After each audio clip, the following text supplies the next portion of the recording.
और हर साल तकरीबन 30 से 35 से 40 हाजी हज में हमारे साथ रहते हैं।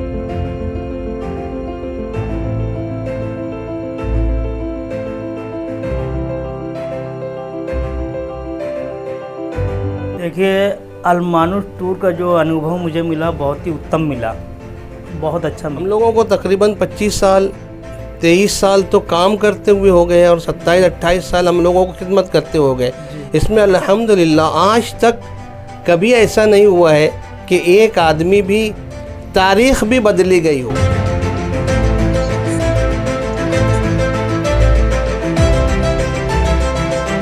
पैकेज का जो सिस्टम है कि सबसे पहले लेकर के जाते हैं, जिससे कि हम लोगों को मताफ पूरा खाली मिलता है। और इनके यहाँ जो है हमने कभी कभी ये भी कहा कि भाई आप खाने के लिए जो है हमें लाए हैं या हज कराने के लिए आए, इतना अच्छा खाना खिला देते। आखिरी दिनों में तो ऐसा हुआ है कि खाने काबा के इर्द गिर्द से जो बैरियर था वो हटा दिया गया था।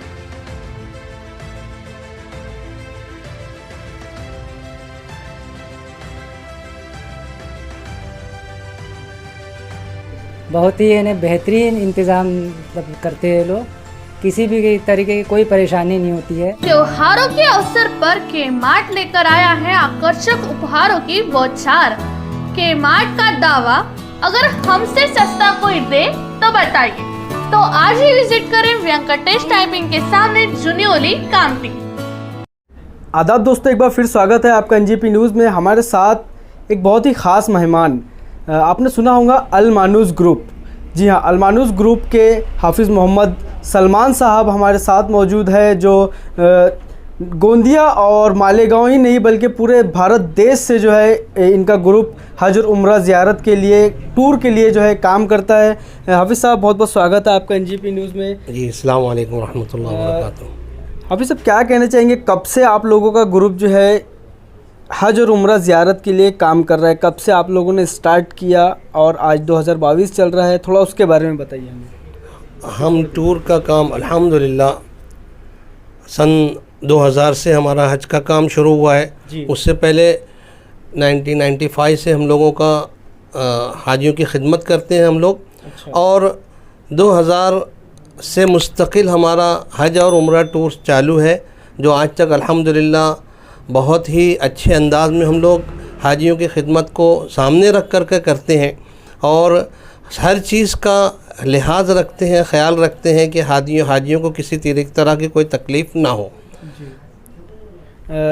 हाफिज़ साहब, अलग अलग शहरों से, अलग अलग इलाके से काफ़ी अलग अलग टूर भी, अलग अलग ग्रुप भी काम करते हैं। आप कामटी में आए हुए, कामटी से अब तक कितने लोग जो है आपके ग्रुप के माध्यम से हज और उम्रा के लिए जा चुके हैं?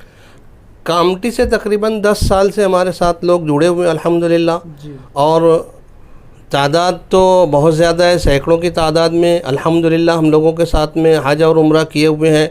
और हर साल तकरीबन 30 से 35 से 40 हाजी हज में हमारे साथ रहते हैं। अच्छा। कभी कभी 60 भी हो जाते हैं हाजी हज में। और उम्रे में तो बहुत सारे हाजी हमारे साथ मुस्तकिल हर महीने जाते हैं। अच्छा। और महीने के महीने हमारा ग्रुप होता है कामटी से नागपुर। अच्छा। से नागपुर तक हमारा फ़्लाइट होता है। अच्छा। और नागपुर से हम लोग ले जाते हैं और ख़्याल रखते हैं कि नागपुर से ही पूरी सहूलत और फैसिलिटी दी जाए। हाल ही में 2022 जो है हज हुआ है, इस बार जो है कामटी से कितने लोग आपके ग्रुप के माध्यम से? कामटी से इस बार अल्हम्दुलिल्लाह हम लोगों के साथ में 15 से 16 लोग थे हज में, जो बहुत ही मुआविन साबित रहे और अल्हम्दुलिल्लाह बहुत अच्छे तरीके से उन्होंने हज किया। आखिरी दिनों में तो ऐसा हुआ है कि खाने काबा के इर्द गिर्द से जो बैरियर था वो हटा दिया गया था। बैरियर हटाने के बाद में ये हुआ कि उन लोगों ने जब रात में मालूम हुआ कि वो बैरियर हटा दिया गया, हाँ। सबको खबर की गई। अच्छा। और खबर की गई तो सब के सब अपने अपने कमरों से उठकर हरम शरीफ गए और सब के सबों ने खाने काबा ने हजर अस्वद का बोसा दिया। अभी सब अक्सर देखने में आता है कि हज के एंड टाइम पर या उम्रा के एंड टाइम पर लोगों का कैंसिलेशन की बातें जो है सुनने में आती है। क्या वजह है इसके पीछे? ऐसा आपके ग्रुप के द्वारा इस तरह से कभी इस तरह का मामला सामने आया है क्या? हम लोगों को तकरीबन 25 साल 23 साल तो काम करते हुए हो गए हैं और 27-28 साल हम लोगों को खिदमत करते हो गए। इसमें अल्हम्दुलिल्लाह आज तक कभी ऐसा नहीं हुआ है कि एक आदमी भी तारीख़ भी बदली गई हो, जो डेट दी गई है अल्हम्दुलिल्लाह उसी डेट पर हम लोग हाजियों को लेके गए, मुअतमिरीन को लेके गए, डेट टू डेट हम लोग लेकर जाते हैं। कैंसलेशन का जहाँ तक सवाल है वो होता यूँ है कि लोग बुकिंग करते हैं सस्ते पैसों में, अच्छा। और जो लोग सस्ती बुकिंग करते हैं उन्हें काम का कुछ पता नहीं होता है, तजुर्बेकार होते नहीं हैं, ना तजुर्बेकारी की वजह से बुकिंग कर लेते हैं, अच्छा। और उसमें वो जो पेमेंट लेते हैं, जो पैसा लेते हैं उसमें पूरा नहीं कर पाते, जिसकी वजह से वो हाजियों को नहीं ले जाते हुए बहुत सारे लोगों से इतना कम पैसा लेते हैं कि उन्हें नागपुर वालों को नागपुर में ही उम्रा करा देते हैं और दूसरे इलाके के लोगों को दूसरे इलाके में उम्रा करा देते हैं वो। अच्छा, और तो आपके साथ एक भी ऐसा मामला नहीं अल्हम्दुलिल्लाह कभी ऐसा नहीं हुआ है, कभी ऐसा हुआ भी नहीं, और अल्लाह से हम दुआ करते हैं कि अल्लाह तबारक व तआला ऐसे हालात और ऐसे मामला हमारे साथ कभी लाए भी ना। कुछ समय पहले देखने में आया है कि कुछ ग्रुप ने फ्रॉड भी किए, मतलब लोगों से बुकिंग कर लिए और जब समय आया तो पता चला कि उनसे कोई कांटेक्ट नहीं हो रहा है, उनका कोई अता पता नहीं है। क्या लगता है इसके पीछे की क्या वजह हो सकती है? असल में हमारी जो गवर्नमेंट है, government of India, ministry of minority affairs की तरफ से कुछ लाइसेंस इशू होते हैं। अच्छा। उस लाइसेंस की बुनियाद पर लोग हज के लिए जाते हैं। जो लोग, जिन लोगों के पास लाइसेंस नहीं होते हैं वो बुकिंग कर लेते हैं, और लाइसेंस नहीं होने की वजह से वो हाजियों को नहीं ले जा पाते हैं, जिसकी वजह से वो फ्रॉड कर देते हैं। जो पैसा लिए रहते हैं वो पैसा लेकर भाग जाते हैं या मोबाइल बंद कर देते हैं। जैसे अभी हाल ही में ये हुआ है कि बॉम्बे एयरपोर्ट पर एक ग्रुप पहुंचा, और ग्रुप पहुंचने के बाद में हाजी सब के सब पहुंच गए एयरपोर्ट पर, और ग्रुप वाला पहुंचा ही नहीं, वो भाग गया, और वो सारा की सारा पैसा लेकर फरार हो गया। फरार होने के बाद में वो बेचारे 2 दिन तक एयरपोर्ट पे परेशान रहे। अच्छा। देखिए, जो एक जो होता है मेन ग्रुप वाला होता है, जैसे एक आप ओनर है, उनके एजेंट्स जो है अलग अलग शहरों में होते हैं, उनके थ्रू जो है वो काम किया जाता है। अब ऐसी कंडीशन में एजेंट्स क्या करें? दरअसल ऐसा होता है कि एजेंट्स भी, जब अगर कोई टूर ऑपरेटर एजेंट्स को मुंतखब किया रहता है तो वो एजेंट तो बराबर काम करते हैं, लेकिन बाज़ जगहों पर ऐसा वो एजेंट खुद ही बुकिंग करने लगते हैं। टूर ऑपरेटर्स को मालूम भी नहीं होता है कि वो एजेंट क्या कर रहा है, और वो टूर ऑपरेटर पैसा ले लेता है और एजेंट तक पहुंचाता नहीं है, और एजेंट तक जब पैसा नहीं पहुंचता है तो नहीं ले करके जाता है वो। इसकी वजह से ये फ्रॉड होता है। अच्छा। तो ऑफिस साहब, काफ़ी अच्छा जो है, काफ़ी 22-25 साल से जो है आप इस ग्रुप के लिए काम कर रहे हैं। इस ग्रुप में काफ़ी लोगों को आपने अब तक हज़ारों लाखों लोगों को, अगर मैं कहूँ तो भी ठीक होगा कि ज़ियारत हज और उम्रा के माध्यम से जो है आप करवा रहे हैं। आने वाले समय में अभी 2022 अब 23 का भी जो है हज का प्रोसेस कुछ समय में शुरू हो जाएगा, तो अलमानुस ग्रुप किस तरह से आने वाले समय में लोगों को खिदमत देने वाला है?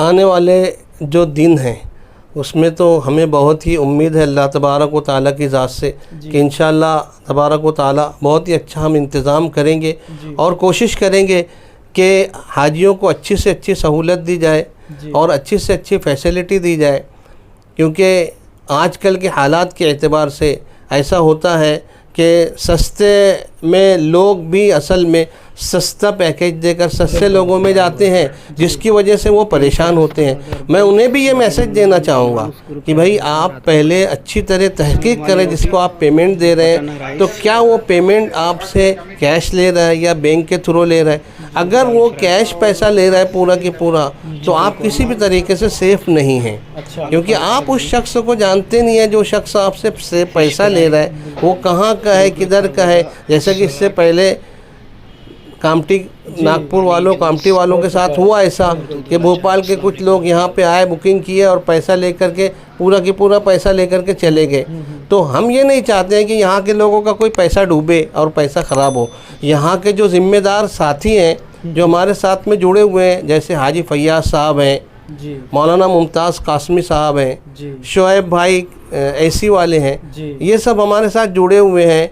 और इनके साथ साथ हमारा ताउन करने के लिए यहाँ के हुज्जाज किराम हैं, मोतमिरीन किराम हैं, अल्हम्दुलिल्लाह रब्बिल आलमीन बेलौस काम करते हैं। पैसे की लालच नहीं है उन्हें, कोई भी पैसे की लालच से काम नहीं करता है, बेलौस काम करता है। सिर्फ उसका मतमह नज़र, उसका इंटेंशन यही होता है कि हमारे शहर के लोग फ्रॉड से बच जाए, उनका पैसा ज़ाय होने से बच जाए। इसको सामने रख करके वो कोशिश करते हैं कि अच्छी जगह अच्छे लोगों से मुलाकात कराएं और अच्छी तरह अच्छे जगह हज और उम्रा करने के लिए लोगों को भेजें।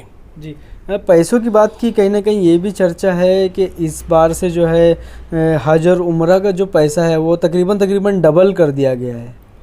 क्या वजह है इसके पीछे, क्या आप बताना चाहेंगे? दरअसल पैसा जो इजाफा हुआ है ये सऊदी गवर्नमेंट ने कुछ इंतज़ामात में बरतरी की है। अच्छा। जिसकी वजह से उन्होंने वीज़े के चार्जेस बढ़ा दिए। वो इंतज़ामात अच्छे करने की वजह से, जैसे मीना के खैमों के, जैसे हज की बात ले लें आप, तो मीना में जो खैमे हैं अल्हम्दुलिल्लाह वो खैमों का इंतज़ाम उन्होंने अच्छा किया है पहले की बनिस्बत। और उसके बाद में अराफात में जो है उन खैमों में उन्होंने एसी वगैरह का अच्छा नज़्म किया है, खैमे अच्छे बड़े बड़े बनाए, जिसकी वजह से वो चार्जेस बढ़ा दिए हैं। और कम लोगों को बुलाने का मकसद यही है कि जो पिछले सालों में उन लोगों ने जो उनके पास जो कमी थी उसको पूरा करने के लिए वो पैसे को बढ़ा करके वो कमी को पूरा किया। इसके लिए इनके अखराजात में बढ़ोतरी होगी। दूसरी बात यह है कि हमारी इंडिया की इकोनॉमी बहुत डल हो गई है, कमज़ोर हो गई, जिसकी वजह से रियाल का रेट बहुत ज़्यादा बढ़ गया। अब तकरीबन 22 रुपये का रेट है रियाल का, जिसकी वजह से भी रेट बढ़ गए हैं। एयरलाइंस के जो टिकट्स हैं, फेयर हैं, ये बहुत ज़्यादा बढ़ गए हैं, जिसकी वजह से भी काफ़ी इजाफा हो गया है। अभी तकरीबन 50 से 52 हज़ार रुपये तक के नागपुर से नागपुर का टिकट मिल रहा है। अच्छा। जिसकी वजह से अब जाहिर सी बात है, जहां 50-52 हज़ार रुपये का टिकट मिल रहा है, 21-22 हज़ार रुपये का वीज़ा मिल रहा है। अब ये 74 हज़ार रुपये टिकट और वीज़े के हो जा रहे हैं। बाकी के पैसों में हमें खाना खिलाना है, रिहाइश का इंतज़ाम करना है, तो जाहिर सी बात है कि वो इजाफा तो होगा।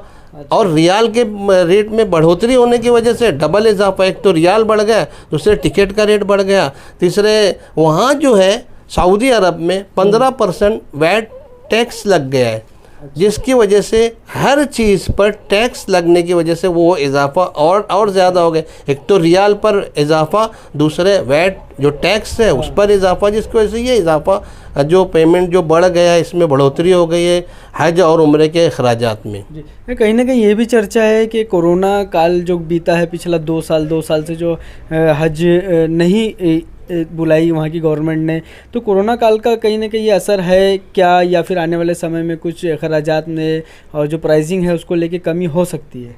ऐसा कुछ ऐसा लगता है अब आपको? तो नहीं लगता है कि इजाफा कमी होगी कुछ, क्योंकि जो अखराजात बढ़ जाते हैं वो कम नहीं होते हैं। दूसरे ये कि अब उन्हें जो इंतज़ामात वो सारी चीज़ों को रख कर करना है जो कोरोना के ज़माने में था।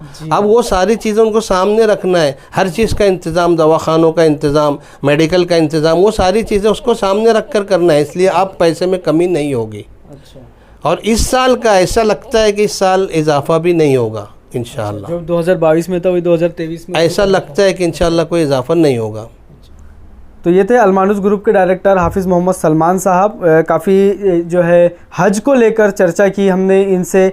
तो पिछले कुछ समय में अलमानुस ग्रुप के माध्यम से अलमानुस ग्रुप के साथ जो है 2019 है, 18 है, और अभी हाल ही में 2022 में भी काफ़ी लोग जो है अलमानुस ग्रुप के साथ हज कर आए हैं। वो भी आज हमारे साथ यहाँ मौजूद है। बात करेंगे उनसे कि क्या है उनका अनुभव अलमानुस ग्रुप के साथ हज और उम्रा करने का। तो चलिए बात करते हैं उनसे। मैं 2019 में गया था अलमानुस टूर से हज के लिए। बहुत ही यानी बेहतरीन इंतज़ाम मतलब करते हैं लोग, किसी भी तरीके की कोई परेशानी नहीं होती है, हर चीज़ में मतलब सहूलत मुहैया करते हैं। बहुत ही यानी बेहतरीन तरीके से जो है टूर मैनेज करते हैं। अल्हम्दुलिल्लाह हमने जो है 2018 में हज का इरादा किया और अलमानुस ग्रुप को 2017 में मेरे रिश्तेदार गए हुए थे, मेरे साले और दामाद, वो लोगों ने अच्छा फीडबैक दिया और उसी को मैंने जो है बहुत अच्छे से पाया। और जो कुछ भी मुझे उन लोगों ने फीडबैक दिया था, जैसा कि इनका पैकेज का जो सिस्टम है कि सबसे पहले लेकर के जाते हैं, जिससे कि हम लोगों को मताब पूरा खाली मिलता है। और इनके यहाँ जो है हमने कभी कभी ये भी कहा कि भाई आप खाने के लिए जो है हमें लाए हैं या हज कराने के लिए आए, इतना अच्छा खाना खिला देते हैं कि वो भी एक इनकी सर्विस है। और दूसरे ये है कि अरकान करने के लिए इनके पास में बहुत ही अच्छे गाइड हैं और जो इनके साथ में स्टाफ है वो भी बहुत अच्छा गाइड करते हैं। और हर जगह की ज़ियारत वगैरह जो है इनके जो स्टाफ के लोग हैं वो बहुत अच्छे से कराते हैं। मदीना में भी जो है वो बहुत अच्छे से रहते हैं। देखिए, अलमानुस टूर का जो अनुभव मुझे मिला बहुत ही उत्तम मिला, बहुत अच्छा मिला। और हम लोग जो गए थे 3 तारीख को गए थे जुलाई की, है ना। 3 तारीख को गए, पटिया 4 बजे हम वहाँ उतरे और इनके पोतरे साहब थे जुनैद अंसारी, उन्होंने तुरंत बस लगाया, बस हमको लेकर के गए वहाँ पर।